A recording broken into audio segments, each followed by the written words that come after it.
Yo les gars, écoutez, on est parti pour cette session grind. Il est 18 h, fait déjà nuit, il n'y a rien qui va dans ce pays. Il y a de la 2.5, de la 5.10 qui tourne. On espère que la 5.10 ça va être chaude. À savoir que moi j'ai eu une image assez passive la dernière session. Donc enfin, je vais mettre beaucoup de bluff. J'espère que ça va passer, mais je pense que j'ai une image qui est assez sérieuse du coup. J'espère que ça va se plus sur la 5.10. La dernière fois, il y a un joueur qui a perdu genre 30-40 000 euros. Donc on espère que ça sera la même genre de table et que cette fois-ci, on aura le run. Un maximum de pouces bleus pour le run, un maximum d'abonnements pour le run. Bref, on est parti. Go!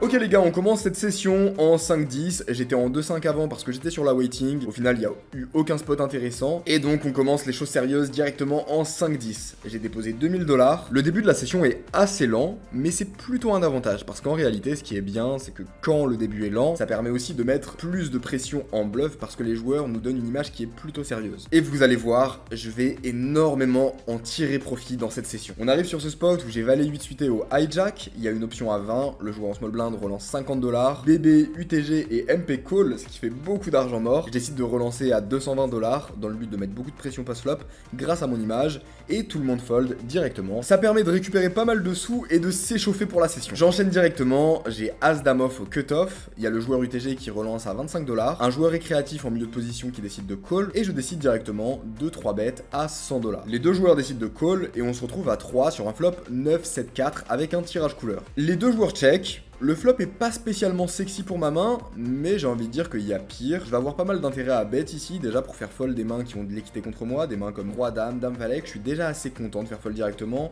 Tous les tirages que je vais value et qui vont potentiellement me bluff river, et j'aurai des calls assez faciles selon les sizing. Et en plus de ça, ça me permet aussi de réaliser mieux mon équité, parce que quand je bet, dès que les joueurs call, je vais pouvoir check la turn, alors que quand je check, ils vont miser eux-mêmes la turn s'ils ont un petit quelque chose, une petite paire. Et le problème, c'est qu'ils vont potentiellement miser plus cher qu'une petite mise que je peux faire en flop. Donc ça me permet d'acheter mon équité pour beaucoup moins cher, et donc je décide de miser 100 $ au flop. Là-dessus, les joueurs UTG et MP call, et on se retrouve toujours à 3 sur la turn qui est un 2 qui rentre la flush. Les deux joueurs check, et franchement c'est une très mauvaise carte parce que maintenant ça fait rentrer toutes les couleurs, et donc je décide juste d'abandonner le pot et de checker et potentiellement call river selon la river et selon les sizing. Pour autant, sur un roi par exemple, j'aurais bien aimé bluff, mais là c'est vraiment pas une bonne carte à bluff parce qu'ils peuvent avoir énormément de nuts dans leur range. Je check et la river est une carte très intéressante. C'est un 8 qui rentre la flush avec une carte. Maintenant notre main ne vaut plus grand chose, en plus le 8 connecte énormément, ça fait rentrer des mains comme 7 et 8, des mains comme 9 et 8, des mains comme valet 10, et en plus de ça toutes les flushs qui rentrent. Sur cette river, le joueur UTG décide de miser 175 $.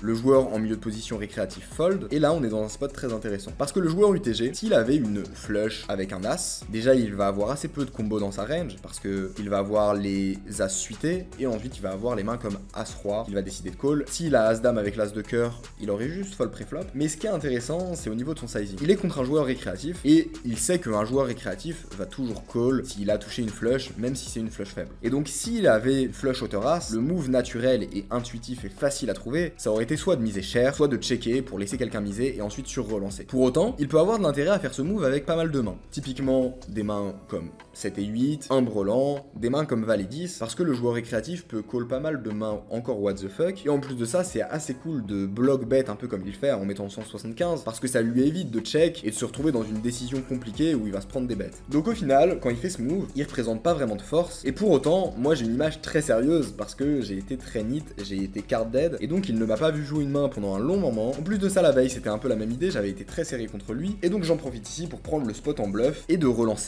700 $.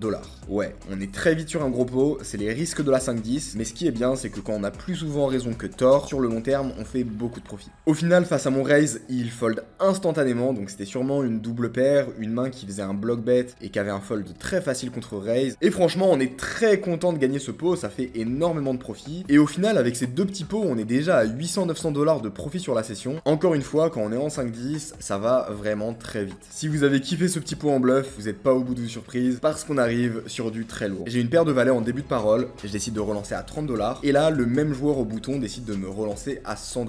Évidemment, je call, et on se retrouve en heads up sur un flop roi dame 3 avec un tirage couleur. Je check, et il décide de miser 75 $. Avec le backdoor flush draw, et les différents run-out sur lesquels je vais pouvoir potentiellement transformer en bluff, comme un valet, un 10, ou alors les flushs qui rentrent, je décide de call. Et là, on se retrouve sur la turn qui est un 9. c'est une carte très intéressante. Je décide de checker, et là, il décide de miser 250 $. Mon combo est assez intéressant, parce que je bloque les combos de valet 10, qui sont les seuls nuts, vrais nuts qu'il a ici. Maintenant, on pourrait regarder la composition de sa range, et aussi ma range perçue à moi. Ce qui est intéressant dans ce spot, c'est que je représente très peu de bluff, parce que j'ai call au flop, et donc j'ai forcément au moins une paire. Le truc, c'est que c'est assez contre-intuitif de transformer en bluff une paire, et avec l'image que j'ai, c'est assez difficile pour lui de me trouver des bluffs si je lui reviens dessus. Ensuite, quand on regarde la composition de sa range, elle est très intéressante, parce qu'il a 12 combos d'As-Roi, et il a, je dirais, 6 combos de Roi-Dame, parce que les Rois-Dame off, je pense pas qu'il est 3-bet 100% du temps, donc si on dit qu'il est 3-bet seulement 50% du temps, on se retrouve à 6 combos de Roi-Dame off. En gros, il a 18 combos en value, qu'il va miser comme ça à la turn,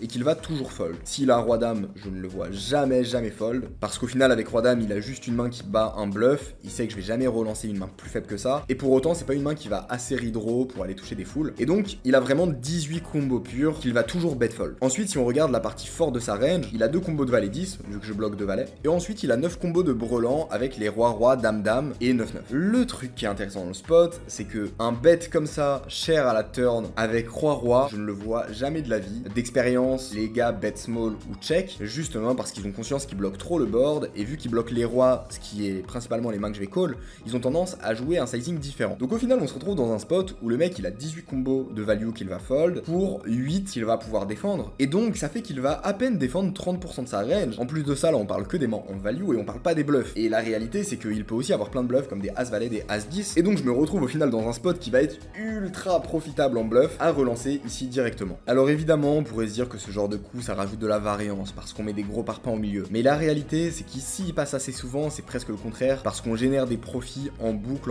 sur des petits pots comme ça, des gros pots, sans vraiment prendre de risques, parce que c'est des spots qui vont vraiment être très profitables, et où la plupart du temps, ça va bien se passer, ça va tellement souvent bien se passer, que ça compense largement les fois où ça se passe mal. Bref, je prends le temps de mûrir ma réflexion, de réfléchir au sizing optimal, et je décide de relancer à 850 $ en bluff complet avec cette paire de valets. Et je vous cache pas que s'il call, je suis dans un spot un petit peu tendu, parce qu'il va falloir que je sache s'il décide de coucher les brelans river. À des plus gros stack size, j'aurais été sûr à 100%. À des plus petits stack size, j'aurais été sûr qu'il allait les call. À des plus gros, j'aurais été sûr qu'il allait les fold. Mais là, on est à un stack size un peu bâtard, où c'est un petit peu entre les deux. Et donc, il y a moyen qu'on parte en couille dans ce spot, et qu'on mette tout au milieu. Au final, il hésite, il recompte tout son stack. Le fait qu'il compte son stack est une info très intéressante. Ça veut dire qu'il se dit, ok, si je call, c'est pour call encore river. Parce que ça veut dire qu'il se visualise déjà à prendre un all-in river, et donc que l'action qu'il va faire va être anticipée en fonction de ça. Il continue d'hésiter, les minutes passent, 1, 2, 3,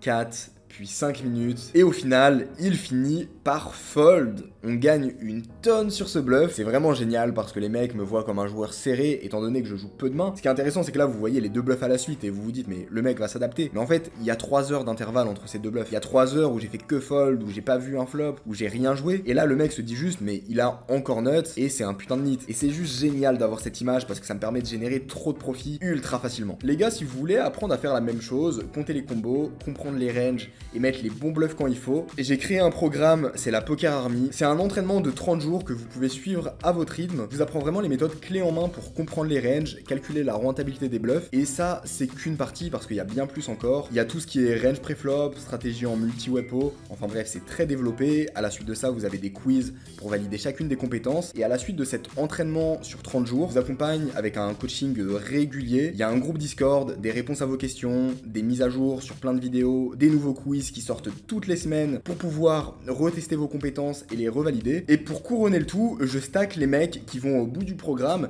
et qui me montrent qu'ils ont bossé sérieusement et validé les compétences. Pour vous dire, sur la dernière période de test, il y a eu 43 joueurs qui ont fait le test. À la base, je devais en prendre juste 4-5, et franchement, j'étais complètement choqué parce que les mecs avaient tellement step up avec le programme qu'au final, j'ai décidé de prendre 20 joueurs en stacking. Donc la Poker Army se bâtit, on commence les choses fort, mais en tout cas, si vous voulez faire de l'argent en cash game live, c'est juste la note absolue, et c'est complètement hors compétition avec tout ce qui se fait dans le monde du poker. Bref, j'ai assez brague ma Poker Army, je vous laisse avec la suite de la vidéo. Malheureusement, après ce spot, il y a la table qui casse. Pour la petite anecdote, les mecs étaient en train de jouer depuis plus de 24 heures. En gros, moi j'ai quitté à 4 heures et je suis revenu le lendemain à 19 h, et bah eux, de 4 h à 19 h, ils ont continué à jouer. Le problème, c'est qu'autour de 23 h minuit, il y a la table qui a cassé parce que juste les mecs en pouvaient plus, ça s'endormait à la table, et donc tout le monde est parti. Mais ne vous inquiétez pas, on va aller descendre en 2-5 pour aller défoncer tout le monde. Au final, sur cette période en 5-10, On finit sur un profit de 1379 $ pour 4h30 de session, ce qui est plutôt convenable et je suis assez content de moi parce que vraiment les spots, j'ai été les chercher, il n'y a pas eu de spot vraiment facile, il a fallu mettre les bons bluffs quand il fallait, et donc c'est une session qui est assez gratifiante. Au final, je cash out pour revenir cash in avec 1000 $ en 2-5, et malheureusement la table elle est assez calme, donc je mets beaucoup de pression, je suis très actif pré-flop, ça me permet de récupérer pas mal de petits pots. J'arrive sur un spot assez intéressant où j'ai roi dame dépareillé en grosse blinde, il y a un fiche en bouton qui relance à 20 $, je décide de le relancer à 100 $, simplement pour faire grossir un pot où je lui ferai faire un maximum d'erreurs. Il décide de call, on se retrouve en heads up sur un flop 8-8-6, je décide de miser 75 $ dans le plan de lui faire call beaucoup de mains qu'il va devoir fold à la turn, et potentiellement de le chauffer à raise s'il a des mains comme 9-9, valet-valet, pour avoir un fold facile de mon côté. Il décide de call, turn tombe un 9